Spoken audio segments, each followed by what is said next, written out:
Question है आपका, निम्न में से कौन बायोगैस ईंधन का स्रोत नहीं है? ओके, ऑप्शंस 4 ऑप्शंस दिए हुए हैं। पहला ऑप्शन नंबर ए लकड़ी, ऑप्शन नंबर बी गोबर गैस, ऑप्शन नंबर सी नाभिकीय ऊर्जा, ऑप्शन नंबर डी कोयला।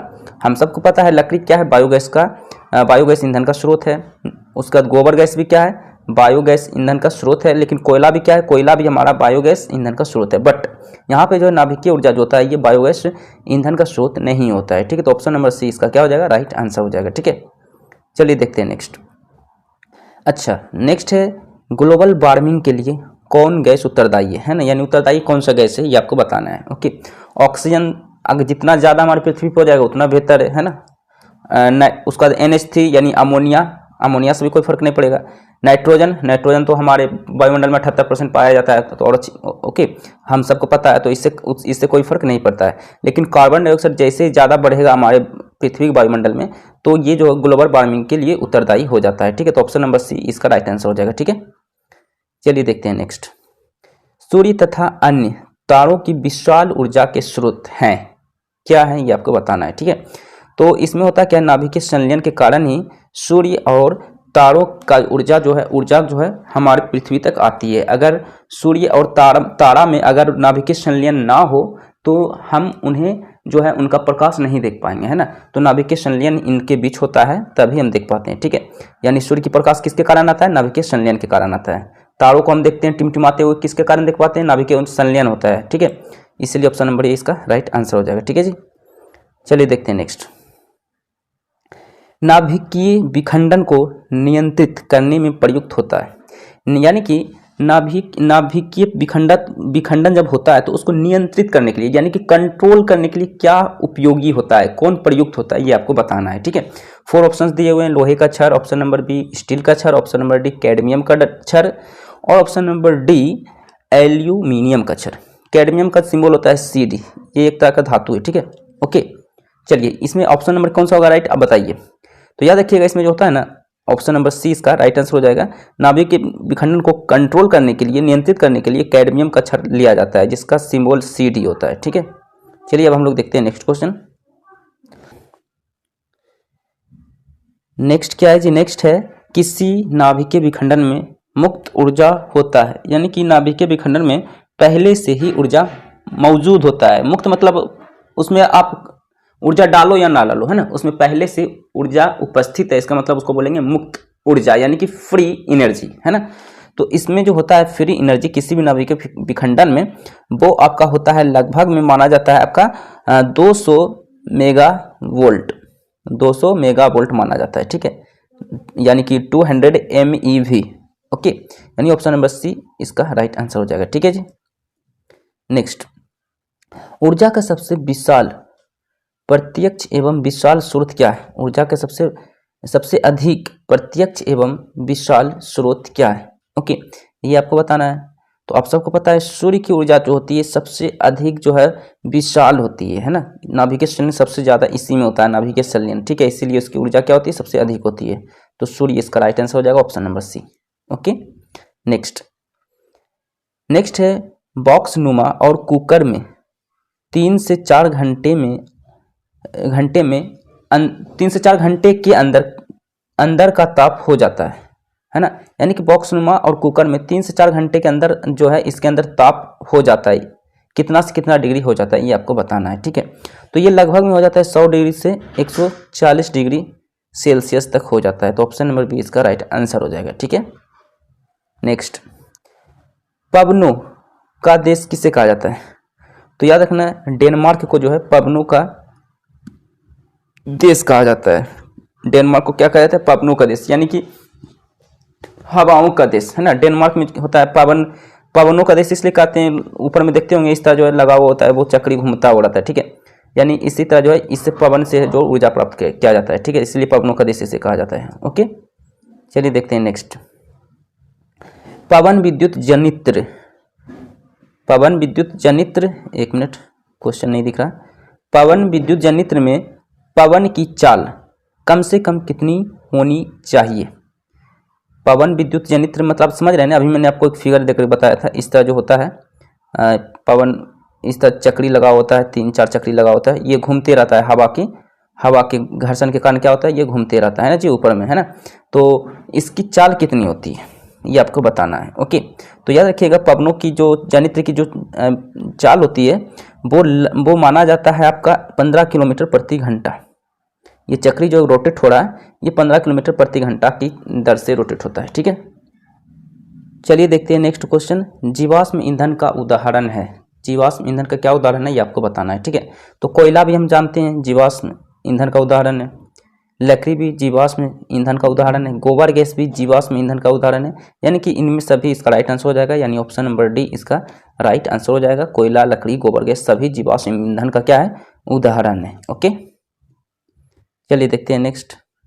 प्राचीन काल में ऊष्मीय ऊर्जा को सबसे अधिक सामान्य स्रोत था, यानी कि प्राचीन काल में यानी कि पुराने काल में, है ना, ऊष्मीय ऊर्जा का सबसे अधिक सामान्य स्रोत क्या था, यानी ऊष्मीय ऊर्जा को ज़्यादातर किससे प्राप्त किया जाता था, है ना, घास से, लकड़ी से, पवन से या फिर बहता जल से, ये आपको बताना है। ठीक है, तो हम लोग को पता है कि मतलब लकड़ी से जो है ज़्यादा जो है पहले जो है क्या बोलते हैं उसमें ऊर्जा प्राप्त किया जाता था। ठीक है, प्राचीन काल में। ठीक है, तो इसका राइट आंसर क्या हो जाएगा, लकड़ी। ओके, पवन से अगर जो करेगा ऊर्जा प्राप्त तो इसके लिए तकनीकी चाहिए, तो उसमें तकनीकी नहीं था, है ना।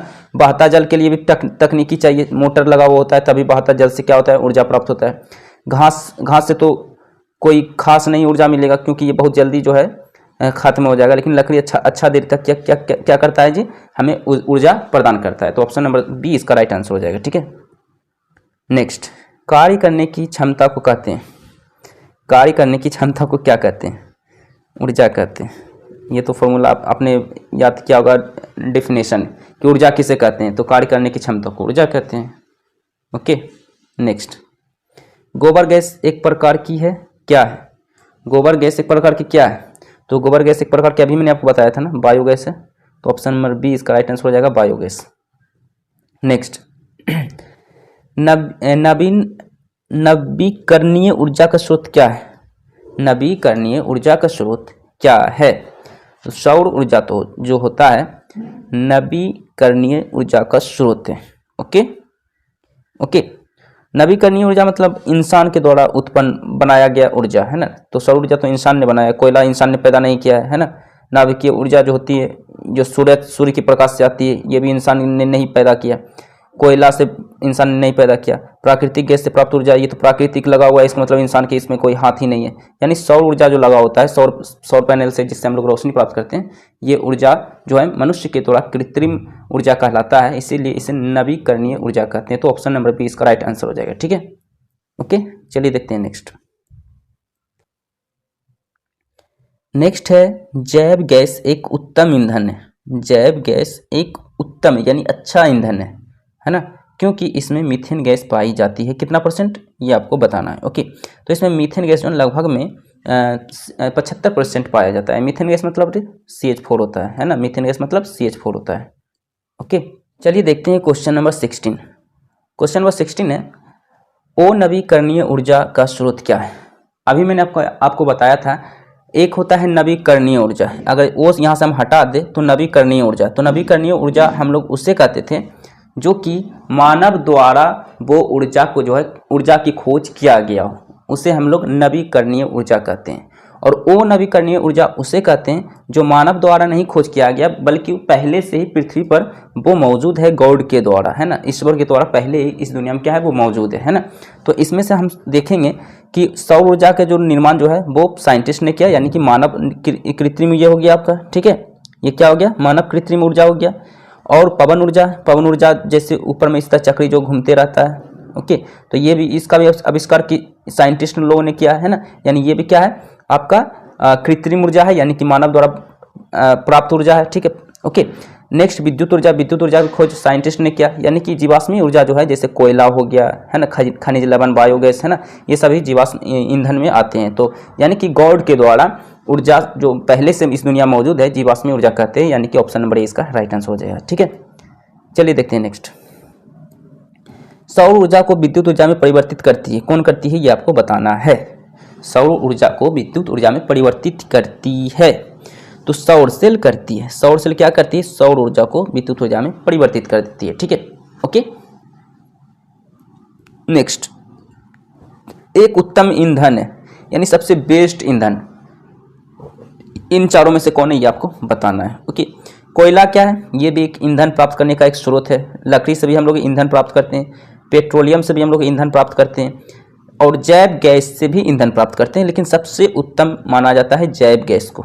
सबसे उत्तम ईंधन का स्रोत किससे माना जाता है, जैव गैस को, यानी ऑप्शन नंबर डी इसका राइट आंसर हो जाएगा। ठीक है, चलिए देखते हैं नेक्स्ट। नरौड़ा नाभिकीय विद्युत संयंत्र किस राज्य में है? तो नरौड़ा नाभिकीय विद्युत संयंत्र ये जो है आपका उत्तर प्रदेश में स्थित है, तो ऑप्शन नंबर सी इसका राइट आंसर हो जाएगा। ठीक है, ओके। नेक्स्ट, जीवाश्मी ईंधन स्रोत के हैं, यानी कि इनमें से जीवाश्मी ईंधन स्रोत क्या है? नवीकरणीय स्रोत है, यानी कि मानव द्वारा निर्मित है, या फिर भगवान द्वारा पहले से दुनिया मौजूद है, यानी कि वो नवीकरणीय है, या फिर वैकल्पिक स्रोत है, या इनमें से कोई नहीं। ओके, तो ये आपका है वो नवीकरणीय स्रोत। जीवाश्मी ऊर्जा क्या है? वो नवीकरणीय स्रोत, यानी गॉड गिफ्टेड है ना। जैसे कोयला किसी इंसान ने नहीं बनाया, ये गॉड गिफ्टेड है इस दुनिया में, है ना। तो ये सारे के सारे हो गए, क्या हो गए जी, जीवाश्मी ईंधन के स्रोत हो गए। ठीक है, ओके। नेक्स्ट देख लेते हैं। सरदार सरोवर बांध किस नदी पर बना है? ओके, तो सरदार सरोवर परियोजना जो है ये नर्मदा नदी पर बना है, तो ऑप्शन नंबर सी इसका राइट आंसर हो जाएगा। ओके, नेक्स्ट क्वेश्चन देख लेते हैं। नेक्स्ट है हमारा, टिहरी बांध किस नदी पर बना है? तो टिहरी बांध जो ये जो बना हुआ है, ये बना हुआ है गंगा नदी पर। टिहरी बांध किस नदी पर बना हुआ है? गंगा नदी पर। ओके, नेक्स्ट, भारत का पवन ऊर्जा द्वारा विद्युत उत्पन्न करने वाले देशों में कौन सा स्थान है? यानी कि भारत जो है पवन ऊर्जा द्वारा विद्युत उत्पादन करता है ना। जैसे पवन उत्पादन में क्या होता है, जैसे बहुत सारे जो चक्री ऊपर में लगा दिए जाते हैं, एक अच्छे खंभा से इस तरफ इसे बनाया जाता है ना। और ये चक्री क्या करता है, ये वायु में इस तरह रोटेट होता है क्लॉकवाइज, तो इससे क्या होता है, बिजली उत्पन्न होती है ना जी। ओके, तो विद्युत उत्पादन करने में कौन सा मतलब कौन सा स्थान है? और भी बहुत देश है, लेकिन भारत का कौन सा स्थान है ये आपको बताना है। ओके, तो पवन ऊर्जा में जो है भारत का स्थान 5वां आता है, यानी ऑप्शन नंबर डी इसका राइट आंसर हो जाएगा। 5वें स्थान पे भारत विद्युत ऊर्जा उत्पादन में आता है, पवन ऊर्जा के द्वारा उत्पादन करने में। ठीक है, नेक्स्ट, सौर सेल बनाने के लिए किसका उपयोग किया जाता है? ये इंपॉर्टेंट क्वेश्चन है। ओके, तो सौर सेल में जो किया जाता है सिलिकॉन का उपयोग किया जाता है, यानी कि सिलिकॉन का सिंबल SI होता है। ठीक है, सिलिकॉन का उपयोग किया जाता है। ओके, नेक्स्ट, बांध के द्वारा स्थापित टरबाइन ज्वारीय ऊर्जा को किस में रूपांतरित करती है? ओके, तो ये करती है आपका विद्युत ऊर्जा में रूपांतरित करती है, यानी ऑप्शन नंबर 20 का राइट आंसर हो जाएगा। ठीक है, नेक्स्ट, ओटेक विद्युत संयंत्र केवल सभी प्रचालित होते हैं जब महासागर के पृष्ठ पर जल का ताप तथा 2 किलोमीटर तक की गहराई पर जल के ताप में अंतर हो। तो इसका ऑप्शन यहाँ 3 और 4 ऑप्शंस दिए हुए हैं, तो इसका हो जाएगा option number C 20 degree Celsius का। ओके, चलिए देखते हैं नेक्स्ट। हाइड्रोजन बम किस अभिक्रिया पर आधारित है? हाइड्रोजन बम किस अभिक्रिया पर आधारित है? तो हाइड्रोजन बम जो है ये नाभिकीय संलयन पर आधारित है। हाइड्रोजन बम किस पे आधारित है जी? नाभिकीय संलयन, यानी ऑप्शन नंबर 20 का राइट आंसर हो जाएगा। ठीक है, नेक्स्ट देख लेते हैं। तारापुर नाभिकीय विद्युत संयंत्र किस राज्य में स्थित है? तो तारापुर नाभिकीय विद्युत संयंत्र ये आपका स्थित है महाराष्ट्र में। ठीक है, ओके। नेक्स्ट, राणा प्रताप सागर नाभिकीय विद्युत संयंत्र किस राज्य में स्थित है? राणा प्रताप सागर नाभिकीय विद्युत संयंत्र किस राज्य में स्थित है? ये आपका है राजस्थान में। ओके, राजस्थान का कुल क्षेत्रफल जानते हो कितना है? 32 लाख नहीं, 3,42,239 वर्ग किलोमीटर, ये कुल क्षेत्रफल है राजस्थान का। क्षेत्रफल की दृष्टि से हमारे भारत का सबसे बड़ा राज्य भी है ये ना जी। ओके, चलिए देखते हैं नेक्स्ट। अच्छा, जनसंख्या की दृष्टि से भारत का सबसे बड़ा राज्य कौन है बताया आपको? जनसंख्या की दृष्टि से उत्तर प्रदेश है, लेकिन क्षेत्रफल की दृष्टि से कौन सा राज्य है सबसे बड़ा?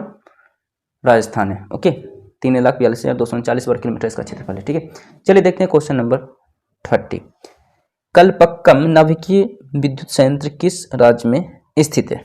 ओके, तो कल्पक्कम नाभिकीय विद्युत संयंत्र ये आपका स्थित है ऑप्शन नंबर बी, तमिलनाडु में स्थित है। कहाँ स्थित है? तमिलनाडु। ओके ओके, कहाँ स्थित है? तमिलनाडु में। ठीक है, चलिए देखते हैं नेक्स्ट क्वेश्चन। नेक्स्ट है काकरापार। काकरापार नाभिकीय विद्युत संयंत्र किस राज्य में स्थित है? काकरापार नाभिकीय विद्युत संयंत्र किस राज्य में स्थित है? तो ये आपका स्थित है गुजरात में, तो ऑप्शन नंबर सी इसका राइट आंसर हो जाएगा। ठीक है, नेक्स्ट, कैगा नाभिकीय विद्युत संयंत्र किस राज्य में स्थित है? कैगा नाभिकीय विद्युत संयंत्र किस राज्य में स्थित है? तो ये आपका स्थित है कर्नाटक में। कहाँ स्थित है? कर्नाटक में। ठीक है, तो ऑप्शन नंबर बी इसका राइट आंसर हो जाएगा। ठीक है, तो आज की इस वीडियो में हमने चैप्टर नंबर 5 क्लास 10 के फिजिक्स से रिलेटेड इंपॉर्टेंट क्वेश्चंस हम लोगों ने कवर किया है, जो कि बोर्ड एग्जाम के लिए हमें पता है बहुत इंपॉर्टेंट होने वाला था। ओके, सो आज के लिए इतना ही, मिलते हैं नेक्स्ट वीडियो में। Okay, so thank you.